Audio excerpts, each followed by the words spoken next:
नमस्कार दोस्तों, आज हम आपको पितृपक्ष में सुनी जाने वाली कहानी सुनाने जा रहे हैं। इसे सुनने से पितरों की कृपा प्राप्त होती है। तो चलिए वीडियो शुरू करते हैं। प्राचीन काल की बात है। एक गांव में दो भाई रहते थे, जोगी और भोगी। दोनों में बड़ा प्यार था। जोगी की पत्नी को धन का अभिमान था, पर भोगी की पत्नी सरल स्वभाव की थी।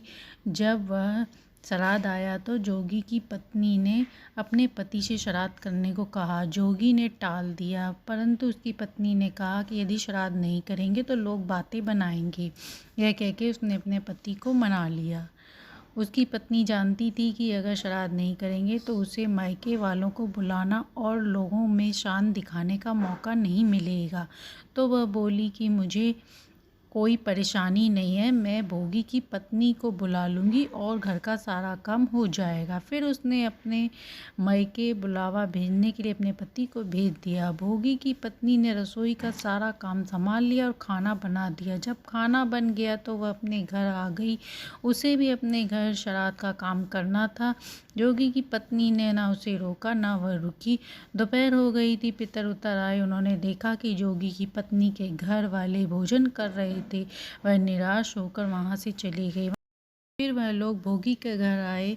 भोगी के घर आने पर खाने के नाम पर अग्यारी दे दी गई थी। पितरों ने उसकी राख चाटी और नदी के तट पर आ गए। थोड़ी देर में सारे पितर इकट्ठे हो गए और अपने अपने यहाँ की कहानी सुनाने लगे। फिर पितरों ने सोचा, भोगी यदि संपन्न होता तो आज हमें भूखा ना होना पड़ता। जोगी भोगी के पितरों ने भी अपनी आप बीती बताई। फिर वह सोते रहना पड़ता।